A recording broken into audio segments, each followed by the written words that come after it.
अस्सलाम वालेकुम बच्चों। अब हम बस बढ़ रहे हैं इस चैप्टर को कंक्लूड करने पे, और कंक्लूड करते करते थोड़ी सी चीज़ें डिस्कस करते हैं जो करनी चाहिए थी पहले, जैसे कि नोमेनक्लेचर एल्डिहाइड और कीटोन्स की थोड़ी बात करते हुए जाएंगे।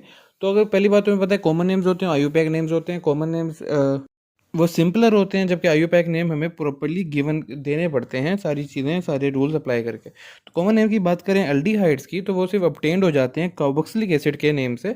सिर्फ क्योंकि जितने नंबर ऑफ कार्बन आइटम्स होंगे कार्बोक्सिलिक एसिड में, उतने number of carbon atom aldehyde में होंगे, तो वही नेम ना हम कार्बोक्सिलिक एसिड से ऑब्टेन करके एल्डिहाइड्स को दे देते हैं। सिर्फ और सिर्फ कार्बोक्सिलिक एसिड की जो एक एसिड जो उसकी एंडिंग होती है उसको रिप्लेस कर देते हैं एल्डिहाइड से। तो ये मतलब होती है कॉमन नेम से एल्डिहाइड कैसे मिलते हैं। जैसे फॉर्मिक एसिड होता है उसको हम फॉर्मेल्डिहाइड कहते हैं, अगर वो उसके अंदर सेम नंबर ऑफ ऐसे होता है। फॉर एग्जांपल एस्टिक एसिड है, एस्टिक एसिड के अंदर भी same number of carbon atoms हैं, और एसिटाल्डिहाइड जो हम बना रहे होते हैं उसके अंदर same number of carbon atoms हैं, तो उसकी जो एक एसिड वाली जो एंडिंग है उसको सिर्फ एल्डिहाइड से हम कर देते हैं चेंज। तो हमारे पास कॉमन नेम ऑफ एल्डिहाइड्स आ जाते हैं। तो इसके बारे में कुछ ज़्यादा कुछ खास है नहीं, सिर्फ कॉमन नेम्स हैं, और इनके नाम कहाँ कहाँ से आते हैं वो हमें पता है। फॉर्मा का नेम आंट से आता है, एसिटाल्डिहाइड जो एसिटिक एसिड है उसका नेम एसिटम यानी विनीगर से आ रहा होता है। तो ये सारी चीज़ें बस पढ़ने वाली हैं, सिर्फ देखने वाली हैं, और कुछ इनमें खास नहीं है। मेन चीज़ हमारी आईयूपैक नेम्स है कि आईयूपैक नेम्स कैसे आते हैं, कैसे दिए जाते हैं, थोड़ी सी चीज़ें उसके बारे में। अब आपको एक चीज़ बताता हूँ कि आईयूपैक नेम्स ऑफ एल्डिहाइड जो हैं वो डिराइव होते हैं फ्रॉम अल्केन्स, ठीक है, having the same number of carbon atom. Alkane का जो बस एंडिंग ई है उसको हम चेंज कर देते हैं अल के अंदर। फॉर एग्जांपल जैसे हम इथेन होता है उसको अगर हम उसके इसी से हम एथेनल बनता है, वो एल्डिहाइड जिसके अंदर दो कार्बन आइटम प्रेजेंट होते हैं उसको एथेनल कहते हैं। इसी तरह वो कीटोन जिसके अंदर वो एल्केन जिसके अंदर दो कार्बन आइटम प्रेजेंट होते हैं उसको इथेन कहते हैं। तो ये जो आईयूपैक नेम्स है बेसिकली ये डिराइव हो रहे होते हैं एल्डिहाइड्स के फ्रॉम अल्केन्स, और अल्केन की जो ई एंडिंग होता है, एंडिंग में जो ई है उसकी जगह सिर्फ अल लग जाता है। तो अब ये चीज़ याद रखने वाली क्या पॉइंट है हमारे पास कि जो कॉमन नेम्स है वो कहाँ से डिराइव हो रहे हैं, कार्बोक्सिलिक एसिड से, और जो आईयूपैक नेम्स है वो डिराइव हो रहे हैं अल्केन से। बस बाकी सारी चीज़ें जो हमने पढ़ रखी हैं सारे नोमेनक्लेचर वैसी ही हैं, सिर्फ इस चेंज थोड़ी सी ये होती है, एक डिफरेंस एग्जिस्ट करता है बिटवीन एल्डिहाइड एंड कीटोन। कि हमें पता है कि पहली बात तो कि जो नंबरिंग करते हैं हम, जैसे कार्बन आइटम्स की नंबरिंग करेंगे, लॉन्गेस्ट चेन निकालनी होती है उसकी नंबरिंग करनी होती है। तो एल्डिहाइड में नंबरिंग कहाँ से शुरू होती है, एल्डिहाइड में नंबरिंग शुरू होती है कार्बोनाइल कार्बन से, ठीक है। कार्बोनाइल कार्बन जो है सी डबल बॉन्ड ओ वाला जो कार्बन है उसको इंक्लूड करके उसको हम फर्स्ट पोजीशन देंगे, ठीक है। वो वहाँ से नंबरिंग स्टार्ट करेंगे, क्योंकि वो एट द एंड होता है, वो विद इन द चेन नहीं होता, वो end of the chain exist कर रहा होता है, तो वहीं से नंबरिंग स्टार्ट हो रही होती है।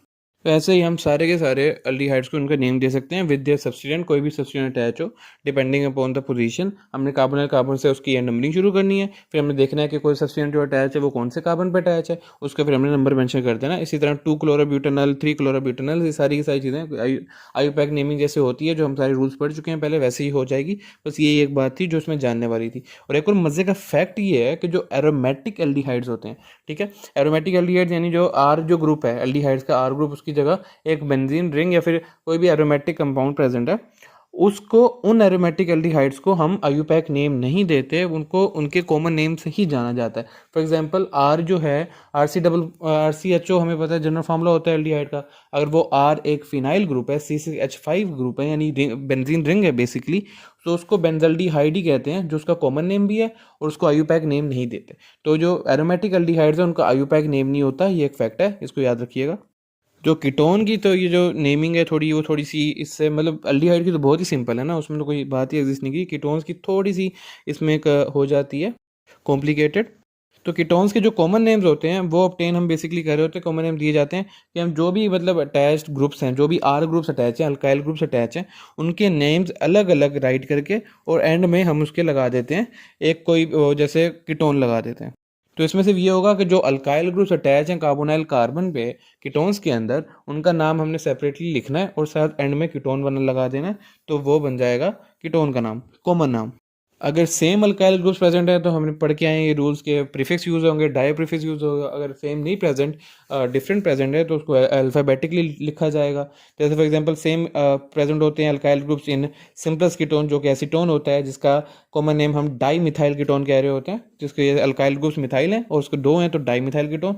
ऐसे ही इसी तरह अगर हम बात करें दूसरे कंपाउंड की, एक दूसरे कीटोन की, तो अगर एक एंड पे मिथाइल ग्रुप अटैच है, एक पे इथाइल ग्रुप अटैच है, तो अल्फ़ाबेटिकली हमने लिखना है, तो इसका नाम हो जाएगा इथाइल मिथाइल कीटोन। ये कॉमन नेम्स है बेसिकली। इसी तरह डाई इथाइल कीटोन आ जाता है। कीटोन्स के अंदर एक कॉन्ट्रडिक्शन एग्जिस्ट कर रही होती है कि कीटोन्स हमारे पास दो तरह के हो सकते हैं, सिमेट्रिकल कीटोन हो सकते हैं एंड एसिमेट्रिकल या अनसिमेट्रिकल कीटोन हो सकते हैं, depending upon the alkyl groups that are attached to them. अगर जो अल्काइल ग्रुप्स कीटोन के साथ यानी बेसिकली कार्बोनाइल ग्रुप के साथ अटैच्ड हैं वो सेम है तो वो सिमेट्रिकल कीटोन होगा। जैसे कि एसीटोन होता है, मिथाइल डाईमिथाइल कीटोन होता है, दोनों साइड पे मिथाइल ग्रुप अटैच है, या फिर डाईथाइल कीटोन है जिसमें दोनों साइड पे कार्बोनाइल ग्रुप के इथाइल ग्रुप अटैच हैं तो वो डाईथाइल कीटोन, ये भी सिमेट्रिकल है। या फिर बेंजोफिनोन होता है, बेंजोफिनोन में भी कार्बोनाइल ग्रुप के दोनों एंड्स पे आर यानी अल्काइल ग्रुप के तौर पे फिनाइल रिंग्स प्रेजेंट होती हैं, बेंजीन रिंग्स प्रेजेंट होती हैं, तो उसको बेंजोफिनोन कहते हैं, वो भी सिमेट्रिकल कीटोन है। इसी तरह सिमेट्रिकल कीटोन वो होगा जो अल्काइल ग्रुप से अटैच हैं कार्बोनाइल ग्रुप पे, वो सिमेट्रिकल मतलब वो सेम ना हो, ठीक है, वो डिफरेंट हो एक दूसरे से। जैसे इथाइल मिथाइल कीटोन, एक एंड पे मिथाइल एक एंड पे इथाइल, या फिर एक जैसे हमारे पास एसीटोफिनोन होता है। एसीटोफिनोन क्या होता है? एसीटोफिनोन होता है कि कार्बोनाइल ग्रुप के एक एंड पे मिथाइल ग्रुप अटैच हो जबकि दूसरे ग्रुप पे बेंजीन रिंग अटैच हो या फिर फिनाइल रिंग अटैच हो, उसको एसीटोफिनोन कहते हैं। तो ये जो क्या होंगे, ये अनसिमेट्रिकल कीटोन्स होंगे क्योंकि दो अल्काइल ग्रुप्स प्रेजेंट हैं वो सेम नहीं है, दूसरे से डिफर कर रहे हैं। इनकी बेसिकली सिमेट्री ऑफ कीटोन्स का जो रोल होता है वो बेसिकली आके हमें ऑक्सीडेशन ऑफ कीटोन्स में पता चलता है, उसको हम आगे जाके पढ़ेंगे। अभी मेन बात पे आते हैं कि आईयूपैक नेम्स जो हैं वो कैसे दिए जाते हैं कीटोन के। तो आईयूपैक नेम जो कीटोन के हैं वो डिराइव होते हैं, वो भी डिराइव होते हैं अल्केन से, having the same number of carbon atom, जैसे एल्डिहाइड में देखा था। लेकिन वहाँ पे जो एंडिंग अल्केन की ई थी उसकी जगह हम अल लगा रहे थे, यहाँ पे उसकी जगह ओन लगा देंगे। अब फिर उसकी हमने नंबरिंग करनी है। नंबरिंग इसके अंदर कैसी हो रही होती है? एल्डिहाइड में नंबरिंग कार्बोनाइल कार्बन से होती है, जबकि कीटोन में नंबरिंग जो होती है वो हम कार्बोनाइल कार्बन जो है उसके वो एंड जो उसके नियरेस्ट है, यानी कार्बोनाइल कार्बन का जो एंड है जो उसके सबसे करीब है वहां से नंबरिंग करेंगे। उसकी ये चीज़ नहीं है कि कार्बोनाइल कार्बन के ऊपर से नंबरिंग शुरू होगी, जो एंड सबसे नियरेस्ट होगा वहां से नंबरिंग शुरू होगी। फॉर एग्जाम्पल, अगर हमारे पास एक कीटोन है जिसके एक एंड पे मिथाइल ग्रुप अटैच है, दूसरे एंड पे इथाइल ग्रुप अटैच है, ठीक है, तो नंबरिंग कहाँ से स्टार्ट होगी? क्योंकि मिथाइल ग्रुप है वो उसके ज़्यादा करीब है, तो नंबरिंग मिथाइल ग्रुप वाले कार्बन से स्टार्ट होगी and that will be called 2 butanone. Ketones के अंदर एक और चीज़ एग्जिस्ट कर रही है कि इसके अंदर हम कार्बोनाइल ग्रुप की पोजीशन भी मेंशन करते हैं और साथ साथ जो सब्स्टिट्यूएंट अटैच है उसकी पोजीशन भी मेंशन करते हैं, जबकि कार्बोनाइल ग्रुप की पोजीशन मेंशन करना एल्डिहाइड्स के अंदर नेसेसरी नहीं है, क्योंकि सबको पता है कि ये फैक्ट है कि कार्बोनाइल ग्रुप जो है वो तो एंड पे ही प्रेजेंट होगा। एल्डिहाइड हर एल्डिहाइड्स में एक एंड पे कार्बोनाइल ग्रुप प्रेजेंट है, जबकि कीटोन्स के अंदर carbonyl group with in the जो चेन होती है वहाँ प्रेजेंट होता है, तो उसको उसकी पोजीशन को भी किया जाता है मेंशन उसके नंबरिंग से कि carbonyl group basically carbonyl carbon की जो पोजीशन है वो क्या है। फॉर एग्जांपल, अगर हम एसीटोन को उसका दें, उसका आईयूपैक नेम दें एसीटोन को, जिसके साथ दो मिथाइल ग्रुप अटैच होते हैं, तो उसका आईयूपैक नेम होगा, 3 कार्बन एटम है यानी प्रोप हो गया, और साथ उसके ऑन लगाना है क्योंकि कीटोन है, और सेकंड कार्बन एटम जो है वो कार्बोनाइल कार्बन है, तो यानी इसका नाम हो जाएगा 2 प्रोपानोन। तो बस यही कोई बातें आपने बुक से देखनी है तो आपको समझ आ जाएंगी। थोड़ी सी चीज़ें हैं, बस समझ के प्रैक्टिस से हो जाएगा, ये प्रैक्टिस ही ज़रूरी है इसके लिए, बाकी कोई इशू नहीं है। और aromatic ketones like aromatic aldehydes, उन्हें भी कोई आईयूपैक नेम नहीं दिया जाता। जैसे बेंजल्डिहाइड एक कॉमन नेम है, उसका आईयूपैक नेम नहीं देते, इसी तरह एसीटोफिनोन जो होता है वो भी कॉमन नेम है, उसका आईयूपैक नेम नहीं देते। चलिए अब हम बढ़ते हैं ये अब चैप्टर कंक्लूड करने की तरफ। जो चैप्टर में सिर्फ कुछ चीज़ें बची हैं हमारे पास जो सिंपल सिंपल सी हैं, रिडक्शन रिएक्शंस हैं, ऑक्सीडेशंस हैं, और फिर कुछ टेस्ट हैं जो कार्बोनाइल कंपाउंड्स को यूज़ करते हैं आइडेंटिफाई करने के लिए। तो सबसे पहले रिडक्शन रिएक्शन की बात करते हैं। रिडक्शन रिएक्शन से बात करने पहले एक बेसिक मैप हमारे जहन में है जो बना हुआ है कि अल्कोहल जो है वो ऑक्सीडाइज होते हैं इनटू एल्डिहाइड्स, देन वो aldehydes can be oxidise into carboxylic acid. इसी तरह ये चेन जो है इसको हम रिवर्स भी चला सकते हैं कि कार्बोक्सिलिक एसिड रिड्यूस हो सकते हैं एल्डिहाइड्स में, then aldehydes can be reduce into alcohols. तो ये चीज़ होती है कि अब हमें पता है कि एल्डिहाइड्स या फिर कीटोन्स की रिडक्शन होगी तो किस चीज़ में होगी? वो अल्कोहल्स में रिडक्शन होगी। जो एल्डिहाइड्स होंगे प्राइमरी अल्कोहल में रिड्यूस हो रहे होंगे, और जो कीटोन्स होंगे वो सेकेंडरी अल्कोहल्स में रिड्यूस हो रहे होंगे।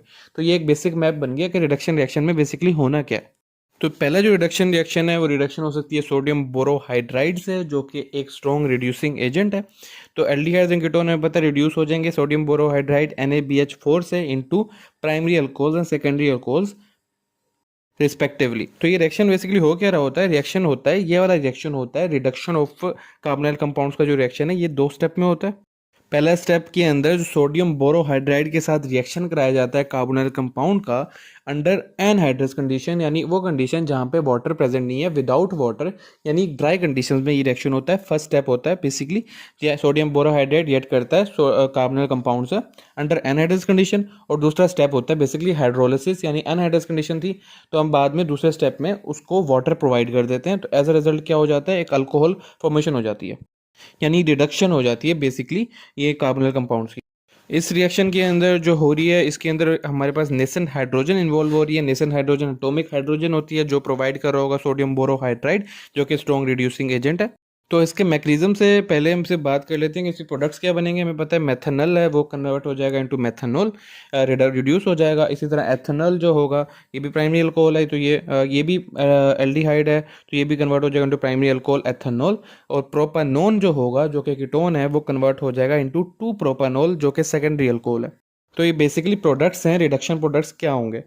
एक और बात याद रखने वाली है कि सोडियम बोरोहाइड्राइड है वो जो रिड्यूस करता है कार्बन ऑक्सीजन डबल बॉन्ड को, लेकिन कार्बन कार्बन जो मल्टीपल बॉन्ड है उसमें उसका कोई असर नहीं होता, उस पर कोई नुकसान नहीं पहुंचाता, ना उस पर कोई ऐड करता है, वो सिर्फ और सिर्फ कार्बन ऑक्सीजन डबल बॉन्ड को रिड्यूस करता है। और इस रिडक्शन के नतीजे में कार्बन ऑक्सीजन डबल बॉन्ड जो है वो एक अल्कोहलिक फंक्शनल ग्रुप और हाइड्रोक्सिल ग्रुप में की फॉर्मेशन का बाइस बन जाता है, और इसकी वजह से रिडक्शन ऑफ एल्डिहाइड या फिर कीटोन हो जाती है। अब मैकेनिज्म की बात करते हैं कि मैकेनिज्म बेसिकली ये हो कैसे रहा है, जो रिडक्शन सोडियम बोरोहाइड्राइड्स के साथ हो कैसे रही है। तो सोडियम बोरोहाइड्राइड के अंदर जो बेसिकली सोडियम को हटाएं तो जो BH4 नेगेटिव है, टेट्राहाइड्रोबोरेट आइन जो है वो एक सोर्स ऑफ हाइड्राइड आइन है। ठीक है, हाइड्राइड आइन क्या होता है, जिसपे नेगेटिव चार्ज होता है हाइड्रोजन पे, जब पॉजिटिव होता है प्रोटॉन कहलाता है, नेगेटिव होता है हाइड्राइड आइन कहलाता है। अब उसने क्या किया, ये BH4 नेगेटिव जो बेस का पार्ट था, मतलब NaBH4 में नेगेटिव पार्ट था, तो उसने सोर्स हाइड्राइड आइन को रिलीज किया, हाइड्राइड आइन का सोर्स बना। और हाइड्राइड आइन क्या करेगा, एक्ट्स एज अ न्यूक्लियोफाइल और अटैक करता है जाके electrophilic carbon of the carbonyl group to form an alkoxide. तो ये पहला स्टेप क्या है, अल्कोक्साइड आइन फॉर्मेशन का स्टेप है। इसके अंदर हाइड्राइड आइन ने नेगेटिव चार्ज कैरी कर रहा था, वो न्यूक्लियोफाइल के तौर पे ऐड करके उसने कार्बन के ऊपर जाके अटैक किया, जो इलेक्ट्रोफिलिक कार्बन था कार्बोनाइल ग्रुप का, और इसकी वजह से उसके साथ जाके अटैच हो गया, और जो कार्बन ऑक्सीजन डबल बॉन्ड था वो ब्रेक हो गया, जिसकी वजह से ऑक्सीजन के ऊपर नेगेटिव चार्ज गया। डेट्स वाई वी इसे कहते हैं अल्कोक्साइड आइन। अल्कोक्साइड आइन फॉर्मेशन हो गई। अब अल्कोक्साइड आइन एक अनस्टेबल स्पीशी है, तो क्या होगा कि अल्कोक्साइड आइन को प्रोटोनेशन की जाएगी विद वाटर। तो वाटर क्या करेगा, प्रोटोनेशन कर देगा, यानी वाटर अपना प्रोटोन जो है डोनेट कर देगा आके, और वो ऑक्सीजन के साथ आके अटैच हो जाएगा। As a result OH group यानी अल्कोहलिक ग्रुप बन जाएगा, और हाइड्रोक्साइड आइन जो है वो रिलीज हो जाएगा। तो यही हो रहा होता है कि पहले स्टेप में क्या हुआ, पहले स्टेप में NaBH4 ने एक्ट किया अंडर एनहाइड्रस कंडीशन, जिसकी वजह से हाइड्राइड आइन बना, जो न्यूक्लियोफाइल के तौर पे एक्ट किया, उसने जाके अटैच हो गया। फिर दूसरे स्टेप में वो वाटर की प्रेजेंस में वाटर ने क्या किया, उसने प्रोटॉन डोनेट कर दिया, और जो अल्कोक्साइड आइन था वो एक अल्कोहल में कन्वर्ट हो गया। So this was the mechanism of this reaction, कि ये रिडक्शन कैसे हुई। अब हम बढ़ते हैं कदरे ईजियर एंड सिंपलर रिडक्शन, जो कि कैटालिटिक रिडक्शन है, जिसका हम पढ़ते ही आ रहे हैं शुरू से। कैटालिटिक रिडक्शन नाम से जाहिर है कि इसमें कैटलिस्ट यूज हो रहे होंगे, और इसके अंदर नेसेंट हाइड्रोजन को कोई लेना देना नहीं होगा, क्योंकि कैटलिस्ट जो हैं वो नेसेंट हाइड्रोजन नहीं प्रोवाइड कर सकते, वो तो एक रिड्यूसिंग एजेंट ही प्रोवाइड करेगा ना। तो एल्डिहाइड और कीटोन इसमें क्या करते हैं कि वो बेसिकली हाइड्रोजन गैस के साथ उनका रिएक्शन होता है, किसकी प्रेजेंस में, मेटल कैटलिस्ट की प्रेजेंस में, जो कि प्लैटिनम हो सकता है, प्लैटिनम हो सकता है, निकल हो सकता है। ये चीज़ें हम पढ़ते आए हैं through out the organic chemistry, जितने भी चैप्टर अभी तक हमने पढ़ लिए हैं, कि रिड्यूसिंग एजेंट के तौर पर ऐड करते हैं ये मेटल कैटलिस्ट, और इसके नतीजे में वही प्राइमरी अल्कोहल सेकेंडरी अल्कोहल बन जाएंगे, और हाइड्रोजन जो है बेसिकली ऐड हो जाती है कार्बोनाइल ग्रुप के अंदर। तो इसमें हाइड्रोजन गैस का मॉलिक्यूल H2 यूज़ हो रहा होगा, और साथ निकल मतलब कोई भी कैटलिस्ट यूज़ हो रहा होगा, मेटल कैटलिस्ट यूज़ हो रहा होगा, एंड वही जो प्रोडक्ट्स जो थे वो सेम बन जाएंगे, यानी जो एल्डिहाइड्स होंगे वो प्राइमरी अल्कोहल दे देंगे, कीटोन्स होंगे वो सेकेंडरी अल्कोहल दे देंगे। एक और रिएक्शंस भी पढ़ के आए हैं जो हमने अल्केन्स के चैप्टर में पढ़ा था। वुल्फ किश्नर रिडक्शन होती है और क्लेमेंसन रिडक्शन होती है, और इस रिडक्शन के नतीजे में जो हमारे पास ये कार्बोनिल कंपाउंड्स होते हैं वो all the way to the alkanes में रिड्यूस हो जाते हैं। हमें पता है कि बेसिकली क्या हो रहा है कि अल्केन की ऑक्सीडेशन से अल्कोहल बनता है, अल्कोहल की ऑक्सीडेशन से एल्डिहाइड बनता है, एल्डिहाइड की ऑक्सीडेशन से कार्बोक्सिलिक एसिड बनता है। इसी तरह ये साइकिल पीछे भी चलता है। तो जो हमने भी रिएक्शंस डिस्कस की है, जिसके अंदर सोडियम बोरोहाइड्राइड के साथ था और कैटालिटिक रिडक्शन थी, उसके अंदर वो इतने स्ट्रॉन्ग इनफ नहीं है कि वो एल्डिहाइड्स को कहीं और किसी और कंपाउंड में कन्वर्ट करें अदर देन उनके प्रीवियस कंपाउंड जो था अल्कोहल। तो ये दोनों अल्कोहल फॉर्मेशन करते हैं, लेकिन Wolff Kishner reduction and Clemmensen reduction जो है वो कार्बोनिल कंपाउंड्स को directly without converting into alcohol वो डायरेक्टली अल्केन्स के अंदर कन्वर्ट कर देते हैं। तो क्लेमेंसन रिडक्शन के अंदर हमें zinc amalgam and hydrochloric acid use हो रहा होता है, हमें पता है, और इसके अंदर 4 नेसेंट हाइड्रोजन एटम के आते हैं और इसके नतीजे में बनता है क्या, अल्केन। तो Clemmensen reduction is 4 ketones. Wolff Kishner reduction के अंदर हाइड्राजीन और प्लस का पोटेशियम हाइड्रोक्साइड यूज हो रहा होता है एज कैटलिस्ट, एंड साथ साथ 200 डिग्री सेल्सियस पे टेम्परेचर होता है और ये कन्वर्ट हो जाते हैं एल्डिहाइड को इनटू इथेन। तो ये एल्डिहाइड्स के लिए रिएक्शन है। तो मुझे लगा कि पीछे वाला चैप्टर में भी तो हमने ये पढ़ के आए हैं, तो इसे भी कैरी करके चलना था साथ। तो ये भी रिडक्शन ही है और कार्बोनिल कंपाउंड की रिडक्शन ही है, और ये अल्केन्स के अंदर रिड्यूस होते हैं in reactions Clemmensen reduction and Wolff Kishner reduction के नतीजे में। अब हम बढ़ेंगे अपने oxidation reactions of carbonyl compound की तरफ। तो अब एल्डिहाइड्स की बात करें तो एल्डिहाइड्स की ऑक्सीडेशन ईजी है और वो आराम से ऑक्सीडेशन दे देते हैं, ऑक्सीडेशन का रिएक्शन दे देते हैं। क्योंकि ऑक्सीडेशन ऑफ एल्डिहाइड्स में क्या हो रहा होता है कि जो कार्बन हाइड्रोजन बॉन्ड है, एक एंड पे हमें पता है हमेशा एक हाइड्रोजन एटम प्लेस होगा, तो जो हाइड्रोजन एटम ही है ना वही ऑक्सीडाइज हो रहा होता है इनटू अल्कोहलिक ग्रुप और हाइड्रोक्सल ग्रुप। हमें पता है कि कार्बोक्सिलिक एसिड के अंदर सी डबल बॉन्ड ओ और साथ OH ग्रुप अटैच होता है, तो वही जो ये एल्डिहाइड का जो हाइड्रोजन है ये ऑक्सीडाइज हो जाता है इनटू OH ग्रुप। तो इसके अंदर कोई बॉन्ड ब्रेकेज नहीं हो रही है, खासतौर पे कार्बन कार्बन बॉन्ड ब्रेकेज नहीं हो रही है। यहाँ पे सिर्फ कार्बन जो हाइड्रोजन अटैच है कार्बन के साथ वो ऑक्सीडाइज हो रहा है इनटू OH ग्रुप, ताकि वो आराम से कार्बोक्सिलिक एसिड में कन्वर्ट हो जाए। तो ये बहुत ईजी है, आसानी से हो जाता है। तो एल्डिहाइड्स को हमने कहा कि वो इजीली ऑक्सीडाइजेबल है, क्यों? क्योंकि वो इवन माइल्ड ऑक्सीडाइजिंग एजेंट्स, हमारे पास माइल्ड ऑक्सीडाइजिंग एजेंट कौन कौन से होते हैं? Tollens reagent, Fehling solution, Benedict solution, ये सारे माइल्ड ऑक्सीडाइजिंग एजेंट्स हैं, मतलब स्ट्रांगली ऑक्सीडाइजिंग नहीं है। तो ये क्या करते हैं, ये इवन एल्डिहाइड्स इनसे भी ऑक्सीडाइज हो जाता है और इनसे भी ऑक्सीडेशन हो जाती है। जबकि जो स्ट्रॉन्ग ऑक्सीडाइजिंग होते हैं वो तो ईजिली एल्डिहाइड्स को आराम से सीधा कार्बोक्सिलिक एसिड में कन्वर्ट कर देते हैं। ठीक है, माइल्ड ऑक्सीडाइजिंग एजेंट क्या होंगे, वो ईजिली मतलब एल्डिहाइड्स को उनकी प्रेजेंस में ऑक्सीडेशन ज़रूर हो जाएगी, लेकिन वो डायरेक्टली ईजिली साथ साथ उसे कन्वर्ट नहीं करते इनटू कार्बोक्सिलिक एसिड। इतना आसान नहीं है उनके लिए, क्योंकि वो माइल्ड ऑक्सीडाइजिंग एजेंट्स है। लेकिन एल्डिहाइड्स उनके साथ स्टिल ऑक्सीडेशन का रिएक्शन दे देता है, चाहे वो कितना ही स्लो हो। लेकिन मतलब बेसिकली, लेकिन अगर हम याद यूज़ करेंगे कोई स्ट्रॉन्ग ऑक्सीडाइजिंग एजेंट, जैसे कि पोटाशियम डाइक्रोमेट प्लस H2SO4 हो गया, या फिर पोटाशियम परमैंगनेट H2SO4 हो गया, या फिर डाइल्यूट नाइट्रिक एसिड हो गया, ये सारे के सारे स्ट्रॉन्ग ऑक्सीडाइजिंग एजेंट्स हैं। तो इनसे तो ईजिली ही ये कन्वर्ट कर दे हो जाएगा इनटू, मतलब बेसिकली कार्बोक्सिलिक एसिड में कन्वर्ट हो जाएगा, ईजिली इनसे ऑक्सीडेशन हो जाएगी। लेकिन जो इवन माइल्ड ऑक्सीडाइजिंग एजेंट्स हैं वो भी एल्डिहाइड्स को ऑक्सीडाइज कर सकते हैं। तो हम कोई भी ऑक्सीडाइजिंग एजेंट यूज़ करते हैं तो फिर जो भी हमारे पास बेसिकली होगा, एल्डिहाइड यूज़ करेंगे, एसिटाल्डिहाइड है तो ये नेसेंट ऑक्सीजन प्रोवाइड कर रहा होगा, जो ऑक्सीडाइजिंग एजेंट हम यूज़ कर रहे होंगे वो उस नेसेंट ऑक्सीजन के जरिए कन्वर्ट हो जाएगा into carboxylic acid, acetaldehyde into acetic acid, propionaldehyde होगा तो प्रोपियोनिक एसिड में कन्वर्ट हो जाएगा। इसी तरह कार्बोक्सिलिक एसिड बन जाएगा जिसके पास same number of carbon atom होंगे जैसे कि पेरेंट एल्डिहाइड जिससे वो बन रहा है उसके अंदर से, जैसे कि प्रोपियोन एल्डिहाइड से प्रोपियोनिक एसिड बन जाएगा। अब हम बढ़ते हैं ऑक्सीडेशन ऑफ कीटोन्स की तरफ। तो बेसिकली सबसे पहली बात, कीटोन इजीली ऑक्सीडाइजेबल नहीं है जैसे कि एल्डिहाइड्स होते हैं। तो ये जो होंगे, क्योंकि वजह क्या होती है, क्योंकि वो रिक्वायर करते हैं breakage of strong carbon carbon bond. ठीक है, जबकि हमें पता है कि उसके अंदर ऑक्सीडेशन जो हो रही होती है उसके अंदर कोई बॉन्ड ब्रेकेज नहीं हो रही होती है, उसके अंदर सिर्फ हाइड्रोजन जो अटैच है वो कन्वर्ट हो जाते हैं टू OH ग्रुप। यहाँ पे क्या होगा कि उसने अगर कार्बोक्सिलिक एसिड यानी OH ग्रुप की जो फॉर्मेशन होनी है तो उसके लिए क्या होना पड़ेगा कि जो मिथाइल ग्रुप्स अटैच, जो अल्काइल ग्रुप्स अटैच हैं उनमें से उसका ब्रेक होना पड़ेगा, यानी कार्बन कार्बन जो स्ट्रॉन्ग बॉन्ड्स होते हैं उनकी ब्रेकेज होनी पड़ेगी, जो कि फेवरेबल नहीं होती फॉर द कीटोन्स कंपाउंड। तो वो ईजिली नहीं कर सकते इस रिएक्शन को अंडरगो। तो जो ये माइल्ड ऑक्सीडाइजिंग एजेंट होंगे जिनके साथ एल्डिहाइड आराम से मतलब दे देता है, रिएक्शन दे देता है ऑक्सीडेशन का, वो कभी भी ये रिएक्शन नहीं कर सकते, ऑक्सीडेशन नहीं कर सकते कीटोन्स की। उसके लिए स्ट्रॉन्ग ऑक्सीडाइजिंग एजेंट ही रिक्वायर्ड होंगे, जो हमने पढ़े थे वो वाले स्ट्रॉन्ग ऑक्सीडाइजिंग एजेंट ही सिर्फ ऑक्सीडाइज कर सकते हैं कीटोन्स को, as they require the strong carbon carbon bond breakage. तो हमें पता है कीटोन की टाइप्स भी होती हैं, वो भी दो तरीके की होती हैं, सिमेट्रिकल कीटोन होते हैं, अनसिमेट्रिकल कीटोन होते हैं। तो उनकी ऑक्सीडेशन के जो पैटर्न्स होंगे वो भी दो तरीके से होंगे, सिमेट्रिकल कीटोन का अलग होगा, अनसिमेट्रिकल अलग होगा, लेकिन दोनों के लिए जो यूज़ हो रहा होगा वो स्ट्रॉन्ग ऑक्सीडाइजिंग एजेंट यूज़ हो रहा होगा।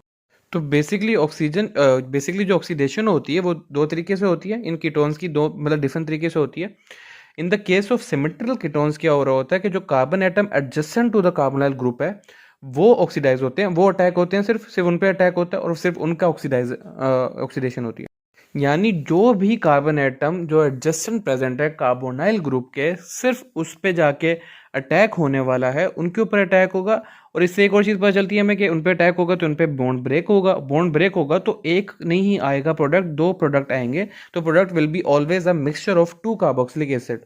एल्डिहाइड में ये चीज़ नहीं होती, एल्डिहाइड में सिर्फ एक कार्बोक्सिलिक एसिड का कंपाउंड बनता है जो अपने पेरेंट एल्डिहाइड के जो कार्बन एटम्स के बराबर होता है, उसके अंदर carbon atom. In the case of ketones बहुत किस्म के कीटोन्स से दो कार्बोक्सिलिक एसिड के प्रोडक्ट्स आएंगे, ऑक्सीडाइज प्रोडक्ट्स आएंगे। ये देख लिया हम सिमेट्रिकल कीटोन में कैसे होता है कि एडजेसेंट कार्बन एटम पे अटैक होता है। In case of unsymmetrical ketone क्या हो रहा होता है कि कार्बन एटम जिसके ऊपर कम नंबर ऑफ वो होता है हाइड्रोजन एटम होते हैं, यानी smaller number of hydrogen atom attach होते हैं, उसको प्रेफरेंशियली ऑक्सीडाइज किया जाता है एंड द कार्बोनाइल ग्रुप जो होता है वो रिमेन रहता है स्मॉल अल्काइल ग्रुप के साथ। फॉर एग्जाम्पल हम बात करें मिथाइल इथाइल मिथाइल कीटोन की, यहाँ पे क्या होता है कि एक ग्रुप यहाँ पे इथाइल के अंदर में पता है CH3 CH2, तो यहाँ पे CH2 है जिसके अंदर कार्बन के ऊपर दो हाइड्रोजन अटैच हैं जो कि कम नंबर ऑफ हाइड्रोजन है, तो इसको प्रोफेंशली ऑक्सीडाइज किया जाएगा, यानी बॉन्ड ब्रेकेज इधर से होने वाली है। और कार्बोनाइल ग्रुप जो स्मॉलर अल्काइल ग्रुप के साथ अटैच है वो वहीं पे अटैच रह जाएगा। एज अ रिजल्ट क्या होगा कि यहाँ पे मिक्सचर ऑफ एसिटिक एसिड्स आ जाएंगे, दो एसिटिक एसिड आएंगे।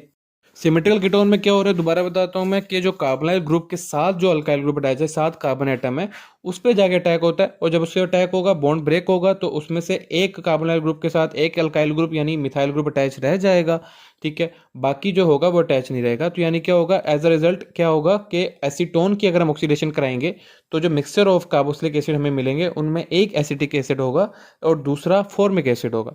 इन द केस ऑफ ये इथाइल मिथाइल कीटोन या ब्यूटानोन, यहाँ पे जाके CH2 पे अटैक होने वाला है, तो एक तो वैसे जैसे उसके अंदर बना था एसिटिक एसिड आराम से बन जाएगा, लेकिन वहाँ पे क्या था कि वहाँ पे हमारे पास चांस ही नहीं था कि एक और एसिटिक एसिड बन पाए। लेकिन यहाँ पे एक और अल्काइल ग्रुप जहाँ पे सिमेट्रिकल नहीं है, ठीक है, तो यहाँ पे कार्बन एटम्स भी ज़्यादा हैं। तो बेसिकली एसीटोन की ऑक्सीडेशन से मिक्सचर ऑफ कार्बोक्सिलिक एसिड जो आता है वो acetic acid and formic acid होता है। जबकि अगर हम इथाइल मिथाइल कीटोन या ब्यूटानोन की करें ऑक्सीडेशन, जहाँ पे चार कार्बन एटम प्रेजेंट हैं जिसके अंदर, उसकी ऑक्सीडेशन करेंगे तो हमारे पास जो मिक्सचर ऑफ कार्बोक्सिलिक एसिड आएंगे वो दोनों एसिटिक एसिड होंगे। याद ये रखना है कि जो अटैक हो रहा है वो कहाँ पे हो रहा है, उस कार्बन पे जहाँ पे number of hydrogen atom small है, कम हाइड्रोजन अटैच है, और सिमेट्रिकल कीटोन में वहाँ पे हो रहा है जो कार्बोनाइल ग्रुप साथ है जिसके कार्बन एटम के जो मतलब एडजेसेंट है उस पे जाके अटैक हो रहा है। और बाकी आइडेंटिफिकेशन टेस्ट होते हैं कार्बोनाइल कंपाउंड्स के, जो हम पढ़ के भी थोड़े थोड़े आए हैं। तो पहला टेस्ट जो है वो है 2,4-डाइनाइट्रोफिनोल टेस्ट। और ये बात अपने पल्ले बांध लें कि हमारे पास जो भी टेस्ट गिवन है इनके अंदर कार्बोनाइल कंपाउंड को नॉन कार्बोनाइल कंपाउंड से डिस्टिंग्विश करने का टेस्ट सिर्फ एक है, वो है 2,4-डाइनाइट्रोफिनोल हाइड्रोजोन टेस्ट। बाकी जो भी टेस्ट हैं वो कार्बोनाइल कंपाउंड यानी आपस में जो हैं, यानी एल्डिहाइड कीटोन, उनको डिफरेंशिएट कर रहे होते हैं। कोई टेस्ट कीटोन नहीं दे रहा होता, कोई टेस्ट एल्डिहाइड नहीं दे रहा होता, तो ऐसे उनको डिफरेंशिएट किया जा सकता है कि हमें एक तो चीज़ पता चलेगी ना कि फॉर एग्जांपल मैं आपको बताता हूँ कि जो हमें पहले बताना है कि एक मिक्सचर ऑफ कंपाउंड्स पड़ा है, ठीक है, मिक्सचर ऑफ कंपाउंड पड़ा है, अभी हमने बताना है कि इसके अंदर कार्बोनाइल कंपाउंड है या नहीं। अगर है तो उसे निकालना है, तो पता कैसे चलेगा, तो हम उसे 2,4-डाइनाइट्रोफिनोल हाइड्रोजोन का टेस्ट कराएंगे। तो क्या होगा कि जो कार्बोनाइल कंपाउंड होते हैं एल्डिहाइड कीटोन, वो उससे जब रिएक्ट करेंगे तो येलो और रेड प्रेसिपिटेट बनाते हैं, हमें पता है 2,4-डाइनाइट्रोफिनॉइल फिनाइल हाइड्रोजोन का, जिसके नतीजे में पता चल गया कि यहाँ पे हाँ ये कार्बोनाइल कंपाउंड्स प्रेजेंट हैं। अब हमने पता लगाना है कि कार्बोनाइल कंपाउंड जो है वो कौन सा है, वो एल्डिहाइड है या कीटोन है। तो उसके लिए जो है डिफरेंट टेस्ट आते हैं, कोई टेस्ट एल्डिहाइड नहीं दे रहा होगा, कोई टेस्ट कीटोन नहीं दे रहा होगा, तो ऐसे में पता चलेगा कि ये जो कार्बोनाइल कंपाउंड है ये अब कीटोन है या ये एल्डिहाइड है। लेकिन कार्बोनाइल को नॉन कार्बोनाइल से डिस्टिंग्विश करने के, डिफरेंशिएट करने का जो टेस्ट है वो 2,4-DNPH टेस्ट ही है, जिसके नतीजे में येलो रेड प्रेसिपिटेट बनता है, तो हमें पता चलता है कि ये कार्बोनाइल कंपाउंड है। दूसरा टेस्ट है सोडियम बाइसल्फाइड टेस्ट। तो ये सोडियम बाइसल्फाइड टेस्ट है, ये भी इसी कैटेगरी में आया था जिस कैटेगरी में 2,4-DNPH टेस्ट है। इसको भी हम यूज़ कर सकते हैं कार्बोनाइल और नॉन कार्बोनाइल कंपाउंड को डिस्टिंग्विश करने के लिए। ये चीज़ हमने पढ़ी है कि एल्डिहाइड और स्मॉल मिथाइल कीटोन होते हैं वो क्रिस्टलाइन वाइट प्रेसिपिटेट दे देते हैं सोडियम बाइसल्फाइड टेस्ट के जरिए, तो इससे हमें पता चल जाता है। तो इसको भी हम यूज़ कर सकते हैं। तो अब जहन में ये बात बैठानी है कि 2,4-DNPH टेस्ट है, सोडियम बाइसल्फाइड टेस्ट है, इन दो टेस्ट को हम यूज़ कर सकते हैं कार्बोनाइल और नॉन कार्बोनाइल कंपाउंड को डिस्टिंग्विश करने के लिए। बाकी जो टेस्ट हैं वो एल्डिहाइड और कीटोन को डिस्टिंग्विश करने के लिए यूज़ होते हैं। नेक्स्ट टेस्ट हमारे पास है वो टोलेंस टेस्ट है, या फिर जिसको सिल्वर मिरर टेस्ट भी कहते हैं। तो ये जो टेस्ट है ये सिर्फ और सिर्फ एल्डिहाइड्स दे रहे होते हैं।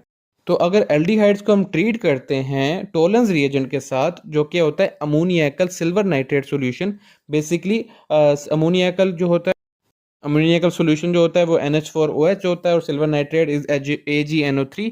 तो जब इस सॉल्यूशन के साथ हम रिएक्ट कराते हैं एल्डिहाइड्स को, तो हमें वो सिल्वर मिरर दे देते हैं।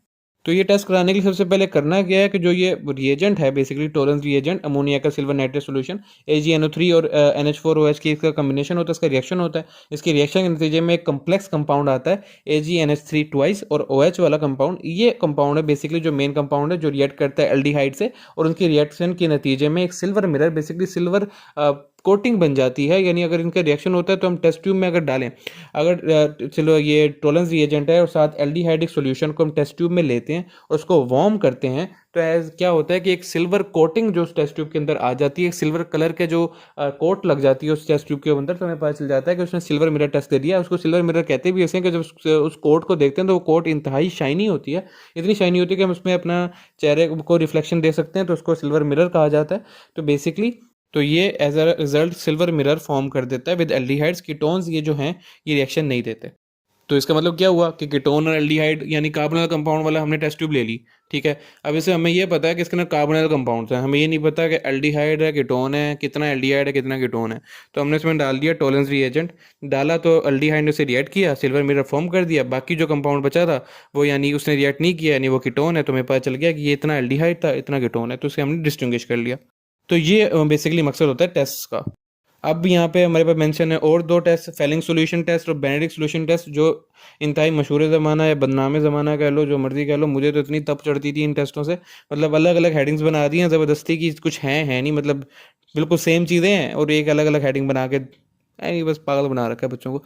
Both of these test are exactly the same, सिर्फ सिर्फ इनमें फ़र्क ये है कि फेलिंग सॉल्यूशन टेस्ट के अंदर जो यूज़ हो रहा होता है कम्प्लेक्स एनाइन, जो कम्प्लेक्स एनाइन फॉर्म हो रहा होता है वो क्यूप्रिक टार्टरेट होता है, जबकि इन the case of Benedict solution वो क्यूप्रिक सिट्रेट होता है। और इनकी बात माशाल्लाह से की भी नहीं रिएक्शन में, फिर भी इन्होंने सिर्फ दे दिया। तो बस याद करने वाली बात इसके अंदर क्या है, इनके अंदर alkaline solution containing cupric tartrate complex A9, उसको कहते हैं फेलिंग सॉल्यूशन, और alkaline solution containing cupric citrate complex A9 उसको कहते हैं बेनेडिक्ट सॉल्यूशन। बाकी सारी चीज़ें इन दोनों की सेम है। इनमें क्या होता है कि एलिफेटिक एल्डिहाइड्स को जब रिएक्ट कराते हैं विद फेलिंग सॉल्यूशन, ये बेसिकली मैं साथ लेके चलूंगा, तो बेनेडिक्ट सॉल्यूशन दोनों के साथ रिएक्ट कराएंगे तो वो एक ब्रिक रेड प्रिसिपिटेट फॉर्म करते हैं, और वो प्रिसिपिटेट होता है क्यूप्रिक्स ऑक्साइड का, Cu2O का। अगर हम एल्डिहाइड की सॉल्यूशन को ऐड करते हैं फेलिंग सॉल्यूशन के अंदर या फिर बेनेडिक्ट सॉल्यूशन के अंदर और फिर उसको बॉईल करते हैं, तो एक ब्रिक रेड प्रिसिपिटेट बन जाता है क्यूप्रिक्स ऑक्साइड का, और उसकी वजह से हमें पता चल जाता है कि हाँ ये एलिफेटिक एल्डिहाइड है। यानी बेसिकली ये रिएक्शन हम यूज़ कर सकते हैं एलिफेटिक एल्डिहाइड्स को करने के लिए, किससे डिस्टिंग्विश, एरोमेटिक एल्डिहाइड से। एरोमेटिक एल्डिहाइड ये रिएक्शन नहीं देंगे, एलिफेटिक स्ट्रेट चेन एल्डिहाइड ये रिएक्शन दे देंगे। तो ये दोनों एक दूसरे के बहन भाई रिएक्शन है, सेम है, सिर्फ फ़र्क इतना है कि कम्प्लेक्स आइन का फ़र्क है, एनाइन का फ़र्क है, ठीक है। क्यूप्रिक टार्टरेट होता है फेलिंग सोल्यूशन में, क्यूप्रिक सिट्रेट होता है बेनेडिक्ट सोल्यूशन में। और ये दोनों के दोनों जो टेस्ट हैं, ये दोनों के दोनों सोल्यूशन जो टेस्ट हैं, ये दोनों कीटोन्स नहीं देते। तो यानी हम इन्हें यूज़ कर सकते हैं। अब मुझे बताओ कैसे यूज़ हो सकते हैं ये जो दोनों टेस्ट हैं। ये दोनों टेस्ट एल्डिहाइड्स को डिस्टिंग्विश कर सकते हैं, यानी एरोमेटिक एल्डिहाइड्स को डिस्टिंग्विश करने के लिए एलिफेटिक एल्डिहाइड दे देंगे, एरोमेटिक नहीं देंगे तो उनको डिस्टिंग्विश करने के लिए यूज़ हो गया। और दूसरा इसके लिए कि कीटोन्स नहीं देते, यानी कि एल्डिहाइड तो कीटोन को डिस्टिंग्विश करने के लिए यूज़ हो गया। तो ये ऐसे टेस्ट यूज़ होते हैं। अब हमारा जो आखिरी टेस्ट है वो है सोडियम नाइट्रोप्रोसाइड टेस्ट, और ये वो टेस्ट है जो कीटोन दे रहा होता है एंड एल्डिहाइड्स नहीं देता। Finally some justice to ketone. सारे के सारे टेस्ट से एल्डिहाइड्स को मिले हुए, कीटोन बेचारा साइड में पाकिस्तान के तालीमी और अदालती निज़ाम की तरह रो रहा है बैठ के। एनीवेज, तो कीटोन्स क्या करता है कि वो वाइन रेड या फिर ऑरेंज रेड कलर का प्रोड्यूस करता है अगर हम उसको अल्कलाइन सोडियम नाइट्रोप्रोसाइड सॉल्यूशन के अंदर डाल दें। और यहाँ पे एक वर्ड लिखा है ड्रॉप वाइज। ड्रॉप वाइज क्या है कि हम उसे एक उसके ड्रॉपर के अंदर लेंगे और उसके ऐसे एक एक करके उसकी ड्रॉप डालेंगे, तो वो जो कलर होगा कीटोन का, वो बेसिकली सॉल्यूशन का जो कलर होगा वो ऑरेंज रेड या वाइन रेड जैसा हो जाएगा। हमें पता है वाइन क्या होती है, वाइन एथेनॉल होती है जो यूज़ हो रही होती है, चीज़ें कंबाइन कर रहे हैं हम तो नहीं, इसमें कोई लेना देना नहीं है इस बात का, मैं पागल हो रहा हूँ। मूविंग ऑन फ्रॉम वाइन, तो वाइन रेड और ऑरेंज रेड कलर का सॉल्यूशन बन जाएगा कीटोन के जब रिएक्शन कराएंगे नाइट्रोप्रोसाइड के साथ, और ये एल्डिहाइड रिएक्शन नहीं देता। यानी finally some justice to ketone कि हम कीटोन को भी निकाल सकते हैं, डिस्टिंग्विश कर सकते हैं फ्रॉम एल्डिहाइड के भाड़ में जाए एल्डिहाइड। रोज को ना सही, चलो कीटोन्स को तो मिल गया जस्टिस फाइनली आखिरी टेस्ट में आके। तो यही सारे टेस्ट हैं, तो इसका टेबल मैं आपको शो कर दूंगा तो आपको अच्छी तरीके से समझ आ जाएगी। बाकी जो यूजेस बच गए हैं फॉर्मेल्डिहाइड के और एसिटल्डिहाइड के, वो आपने खुद करने हैं, वो तो मैं नहीं कराने वाला, ठीक है। तो खुद जाओ रट्टे मारो उसके। Best of luck and the chapter ends here.